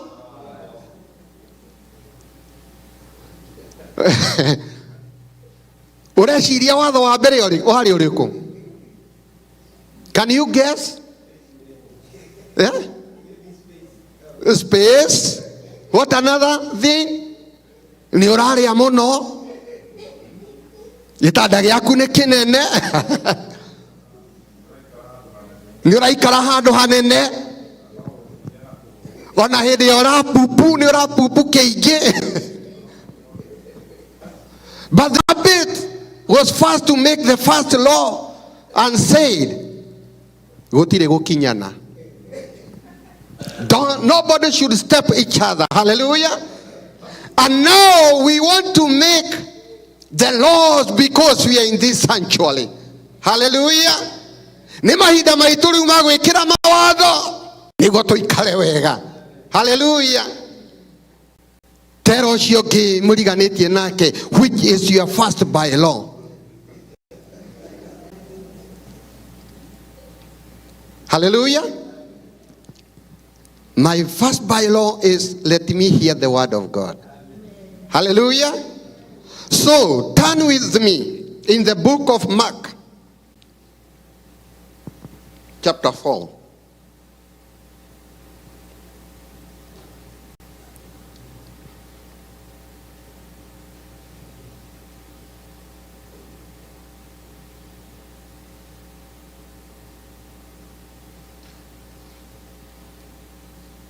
Are we there? Verse number 35. And the same day, when the evening was come, he said unto them, let us pass over the other side. And when they had sent away the multitude, they took him as he was in the ship, and there were other ships. And there arose a great storm of wind, and the waves beat the ship, so that it was now full. And he was in the hinder part of the ship, asleep on a pillow. And they awoke him, and they said unto him, Master, carest thou not you that we perish? And he rose and rebuked the wind, and said unto the sea, Peace, be still. And the wind ceased, and there was a great calm. And he said unto them, why are you so fearful? How is it that you have no faith? And they feared exceedingly, and said to one another, what manner of man is this, that even the wind and the sea obey him? Amen. Bwana asifiwe sana. Na naonyede twaranirie. Now, before the storm strikes, there is always an evening. Hĩndĩ yothe nĩguo kũgĩe na kĩhuhũkanio, nĩ hagĩaga na kahwaĩ-inĩ. And this was a normal day, as we all go through the normal days. But it doesn't matter when the storm is striking. Gũtimakanagia kana uma ofici, gũtimakanagia kana nĩ kũrĩma ũkũrĩmaga. No hĩndĩ ĩrĩa kĩhuhũkanio kĩrenda gũka na gũkũgũtha-rĩ, gĩũkaga ta rũheni. You are never prepared for a storm, but the storm will come in your evening. Hallelujah. Mutiko jugira ameni. There is always an evening. Had ithuothe tũtirĩ na mĩaka ĩiganaine. Nĩ kũrĩ andũ mena mĩaka mĩingĩ na angĩ mena mĩaka mĩnyinyi. No hĩndĩ ĩrĩa kĩhuhũkanio kĩroka, that is your evening, and it is gonna strike. Bwana asifiwe sana. I remember one day in my life, as Pastor Simon was recalling the life that they have been living with this family. One day, when I was just promised a job, Gerirwa wira ni President Board of Kenya. And when I was to go and receive the offer letter, the personnel officer died on that day. Mutina nyita hau. Dathi kugira maratathi makwa ndikwo wira. No mwandikanire uria andikire na kiria nguheo thiini wa kambuni iyo ri agekua. It was a big strike in my life. I was having a lot of hope that now my life in youth will change. Now you're in a big company. Then going back home, wondering what am I gonna do? That was my first strike in my life that I encountered unto.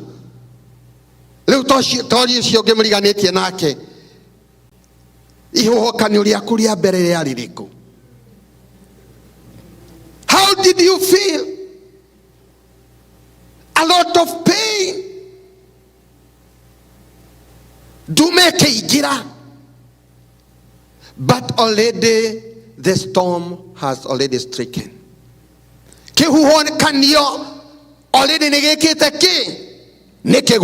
Hallelujah. There are a lot of storms in our life. And I don't want to scare you. They will still come. And the Bible has recorded and told us that in the evening,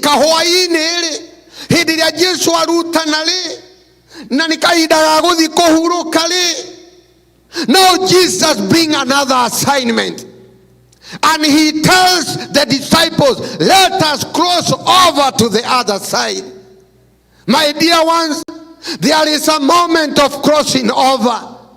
Tell your neighbor, there is a moment of crossing over. Hallelujah.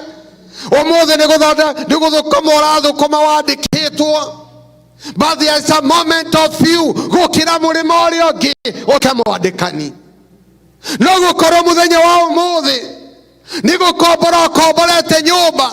But there is a moment for you to cross over and you become a adult. Maybe today, when you go to the bank and you ask money, but I want to tell you, there is a moment for you maybe to cross over. Do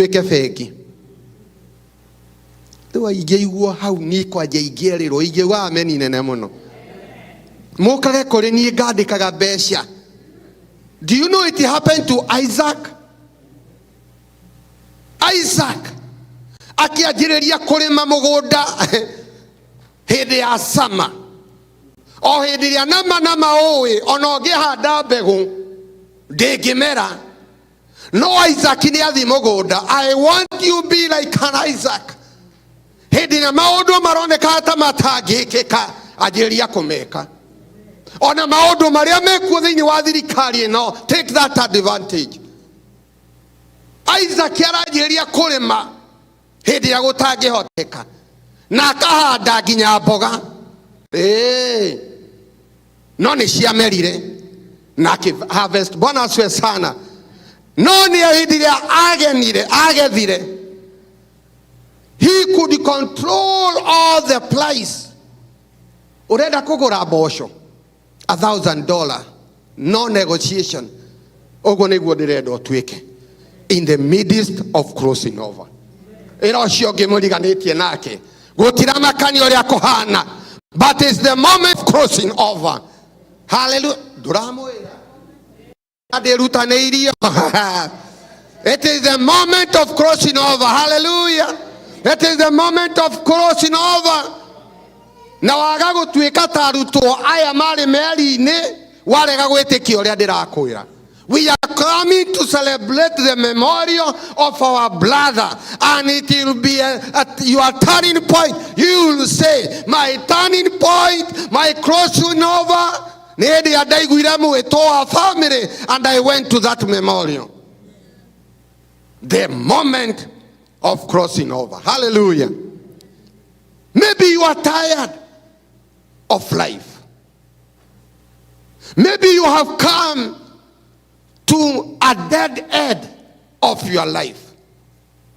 Maybe your GPS has told you, recalculating, and in the middle of nowhere, Your GPS is telling you you have arrived.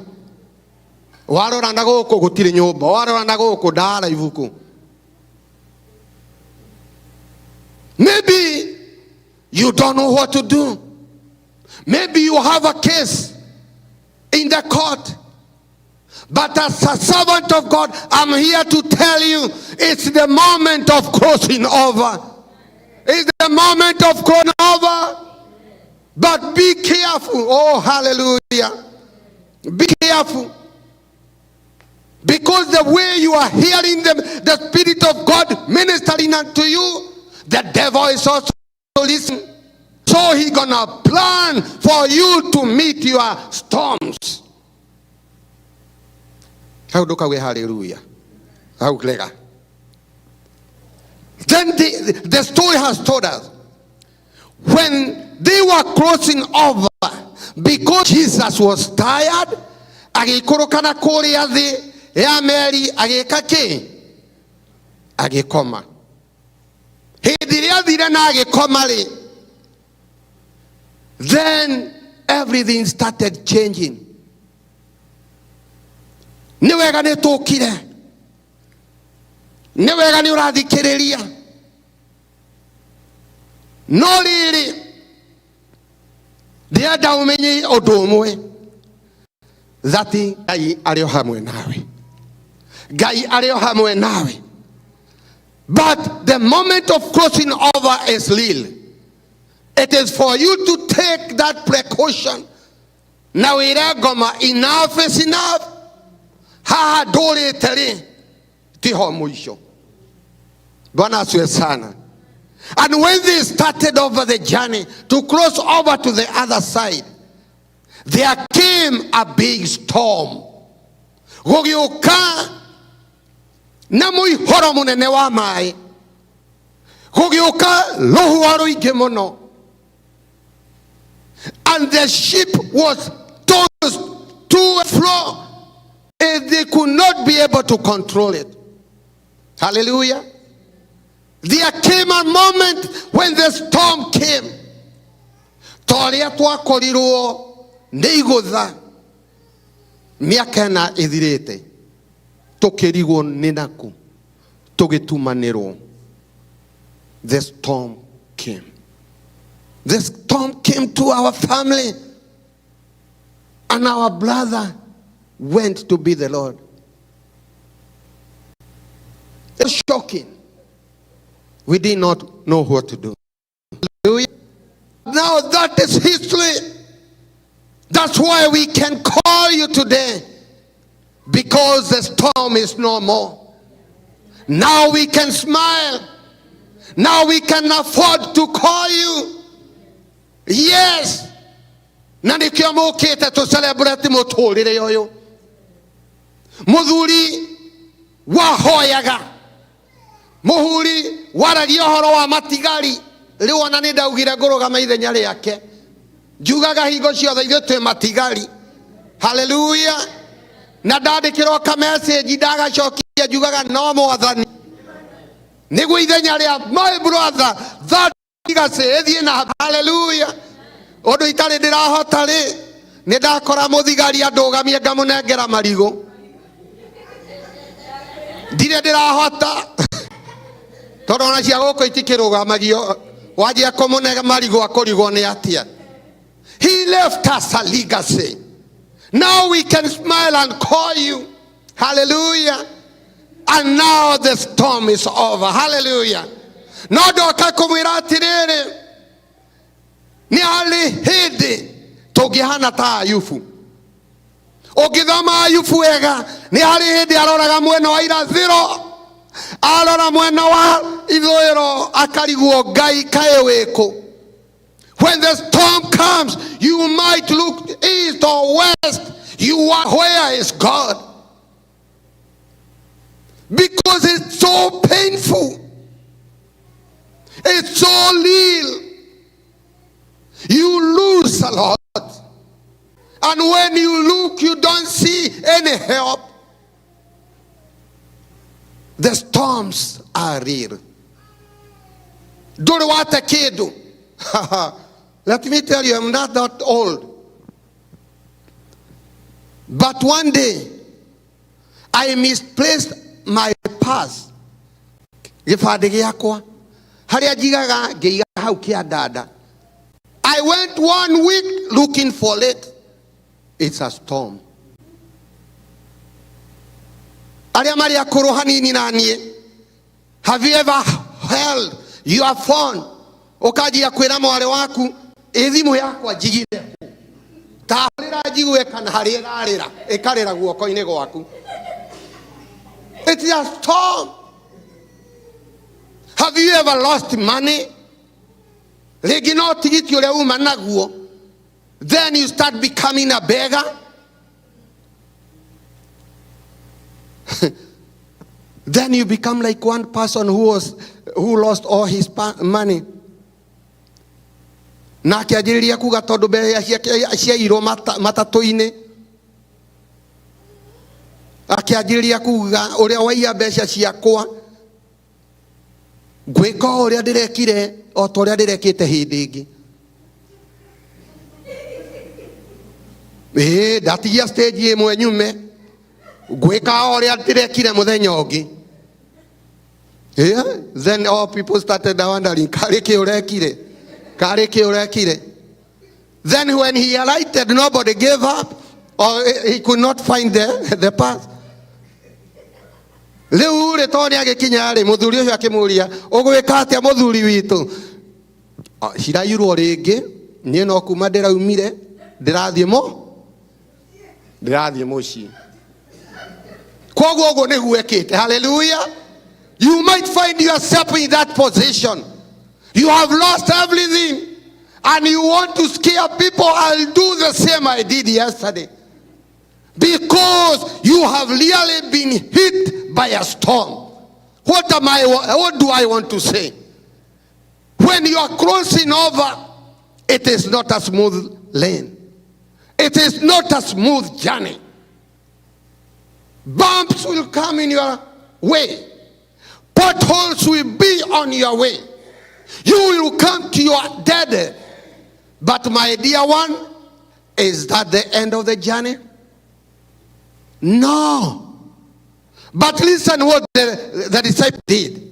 They started throwing away all their stuff so that the weight of the ship could be weaker and they could not drown. Magĩteithio ciao ndoka gũkwarĩria ngwĩre atĩrĩrĩ ndũkae gũte kĩndũ oro na kĩmwe.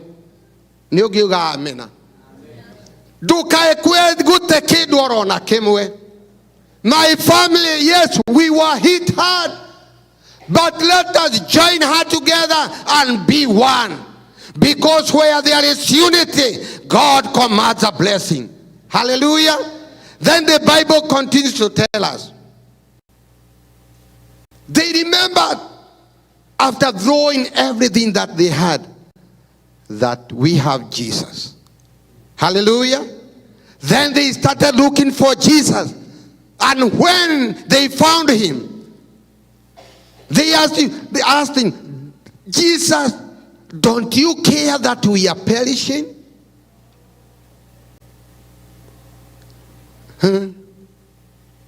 Ngeyũria kana nĩ hĩndĩ ya baba witũ ingĩathire kũmũria, don't you care? What would have happened? Nĩ kũgũthũrwo hĩkona thande. Don't you care? Na nĩguo marathi kũria, ndũramaka kuona atĩ nĩ gũthira tũrathira. But Jesus rose up and he calmed all the storms. Hallelujah. Jesu akĩrũgamia huho ciothe. Jesu akĩrũgamia huho ciothe. Hallelujah. As a servant of God, I'm here to tell you, don't throw away your stuff. Don't start mourning for yourself. Tiga kwajĩrĩria gwĩthika. Na andũ marega gũkũhũrĩra tharutia, wĩhũrĩre na uge yes sir. Yes sir, Pastor Gathesha. Wĩhũrĩra thurutia. Tondũ hĩndĩ ĩrĩa wĩna Jesu, ũhotani waku nĩ ũronekana. He came and calmed the storm. Hallelujah. Jesu hĩndĩ ĩrĩa arahũkire, Jesu hĩndĩ arahũkire ona ũrĩa kũhutanĩte no kũrũgamia arũgamirie huho, no kũrũgamia arũgamirie huro na akiuga be still. Hallelujah. Be still. Listen to me. Listen to me. Jesus is with us today. Jesu ena ithuĩ mũthenya wa ũmũthĩ. Which storm are you going through? Niki kiu kĩrahĩtũka thĩinĩ waku? Jesus is here to tell you be still. Hallelujah. Na nita ndungata ya Ngai ndahoya ihoka rĩrĩa othe ũrathiĩ narĩo, rĩrĩa rĩrĩ family-inĩ yaku, ũnyui wa thigara, ũnyui wa njohi, ona maũndũ marĩa maratũkora bũrũri-inĩ ũyũ, ndamatha be still. Hallelujah. Wĩna ndawa ũtũraga ugaga nĩ ciaku, ũmũthĩ ndacĩra atĩrĩrĩ, mwĩrĩ waku nĩ wathĩkĩre kiugo kĩa Ngai, and be still. Be still. Family itũ, we are still mourning. Mourning is a process. No ndauga maũndũ marĩa mangĩhotekeka nĩ marũgame ũmũthĩ, nĩ marũgame ũmũthĩ. Hallelujah. Tondũ kwĩna Ngai matu-inĩ. Now, why was it so easy? Why was it so easy for the disciples? It is because Jesus was among them. Can you imagine if Jesus was in another boat? Agĩkorwo Jesu nĩ athiĩte arĩ meri-inĩ ĩngĩ rĩ, kana nĩ mamũtigire rĩ, nĩa mangĩathire kũmwĩta? Ndĩrenda kũmwĩra hwaĩ-inĩ wa ũmũthĩ. Hallelujah. Mũtiretĩkia hau, na nĩho ndĩrenda kũrĩkĩria. Reke Jesu akorwo hakuhĩ nawe. Reke Jesu akorwo hakuhĩ nawe.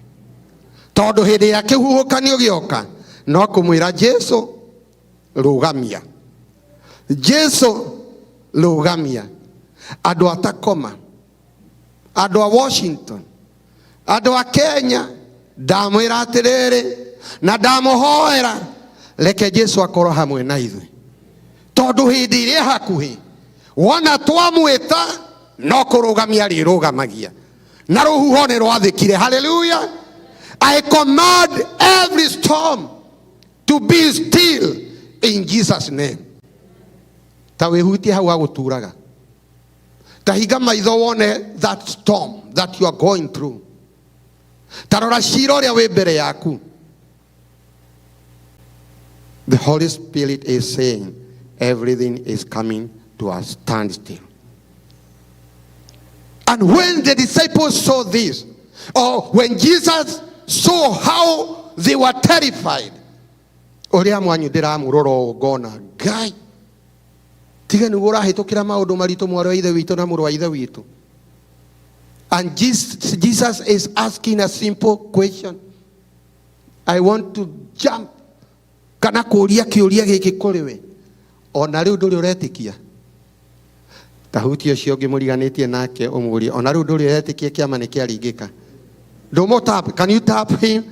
Can you tap him? Mũrie ona rĩu ndũrĩ ũretĩkia. Ndũrĩ ũretĩkia. Mũtirahunjia nani. Ta mũhutie rĩngĩ kana mũnengere high five. Ona rĩu ndũrĩ ũretĩkia. Believe with me. Believe with me. Maũndũ mau mothe ũrahinga maitho kamona makũrũmĩrĩire atĩ nĩ mathira mũthenya wa ũmũthĩ. Hallelujah. Angĩkorwo tu nĩ ũgwĩtĩkia. Angĩkorwo tu nĩ ũgwĩtĩkia. Hallelujah. We are going through storms. We are going through storms. When I want to wind up. There was one lady who was sick. And all the exams were done. And the diagnosis could not be identified after a long time. But the new technology identified, and she was so happy. So the prescriptions of drugs, akiandikirwo dawa, iria aguthi kunywa tondu murimo no weka ki njokerie hau tondu muri agikuyu tondu murimo no weka ki no onekana. Hallelujah. Murimo no weka ki na akiandikirwo dawa na agicigira gwa pharmacy. So what now this lady was doing,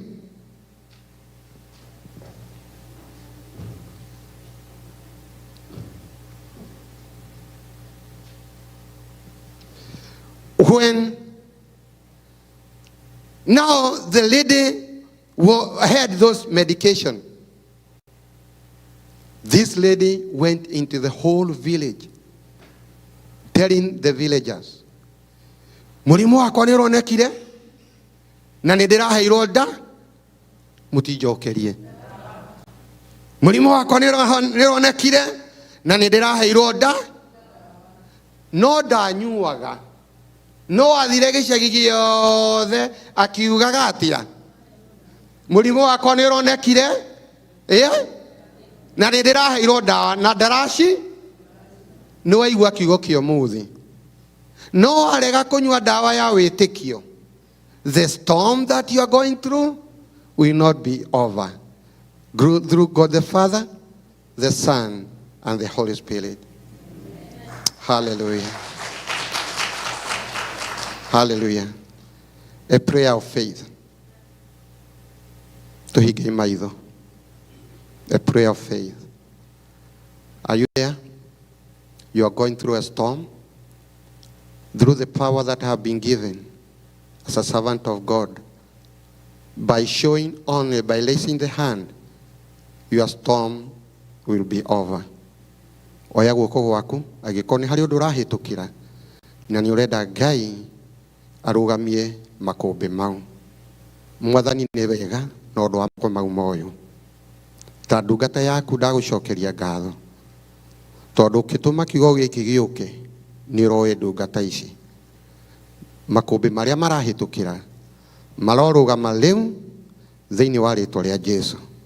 Mwathani wigocirie na kiugo giki na ureke ngumo na goci gucokerere na ithe tuike akurathimo nayo family yitu twagucokeria ngatho tondu Ngai ni turanjiriria riu kuhona na gwitikia ugo ni gwitiikite uria twaguthirwo riu ni guthirite tondu turahota gutheka ona tukahota gwita andu thiini wa ritwa ria Jesu Kristo muhonokia witu.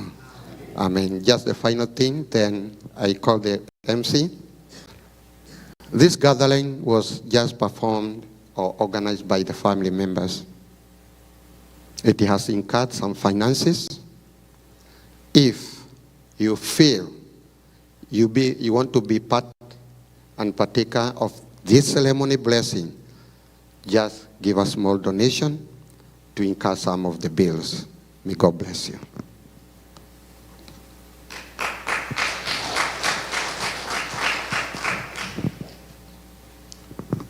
Thank you, Pastor. Tunapeweza kupiga makofi mazuri. Yeah. God bless you for your word. Yeah. The good thing is that when we go through storms, we are not alone. Christ is with us. But storms come in life.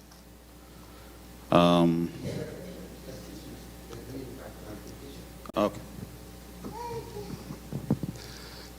The donation is not going to the family. We want to appreciate this sanctuary, to tell them thank you for offering it. So we are not giving the family whatever we're going to give. Yeah, we're going to leave it here as a token of appreciation for giving us this sanctuary.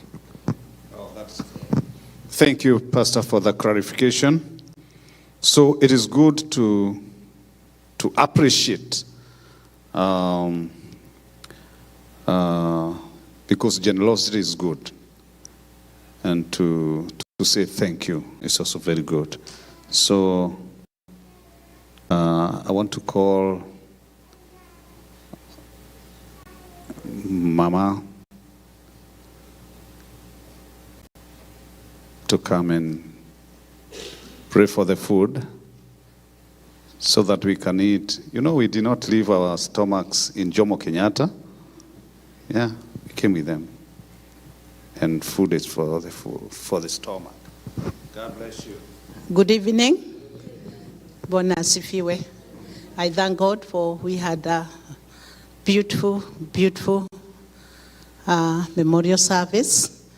And, you know, when we recall back the 4 years, he was a dear pastor to many of us. He was a dear brother to many of us and a close friend to many of us. Each one of us, I don't know which mark he left in your life. May you continue emulating which you saw him do. Everlasting Father, we bow before your presence tonight.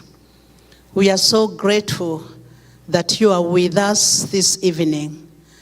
A beautiful time when we remember our brother, our pastor, our dad, Aguka, and so many other names we can keep adding, and all that he was to us, and more so to the body of Christ. We want to give you glory and honor that you gave him to us and to serve us, and also to serve you into your kingdom. And this evening, we have had so many things. We have sung, we have praised, we have heard your word. And the greatest joy tonight, that even the storms, when they come, we are not alone in this boat. Praise Jesus, that Jesus, you are in the boat with us, so we should not be afraid. We want to thank you, Lord, as we continue with this fellowship, as we go out to eat. We want to thank you for the gift of food. We want to sanctify this food as we partake of it, oh God. We want to thank you, Lord, for you have given us good health to enjoy the meal. We remember them that may not have. Some may have, but their bodies are weak even to enjoy. As you have remembered us, oh God, may you, Father, remember them that are weak in various ways, oh God, or those who are in need. We want to thank you for the Nyaga's family for bringing us together, oh God, and even reminding us that you cares, for we have seen, it's a living testimony. You've continued to sustain them, and you continue to doing so, my Father, even more in the years to come.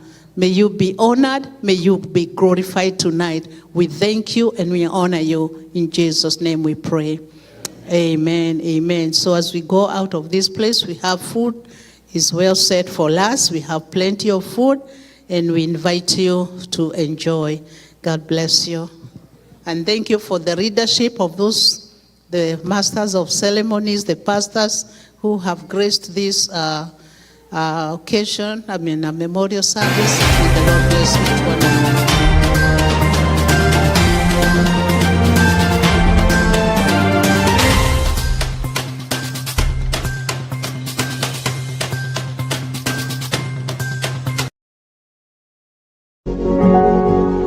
You are watching Pacific Waves Television, USA, a place of nourishment.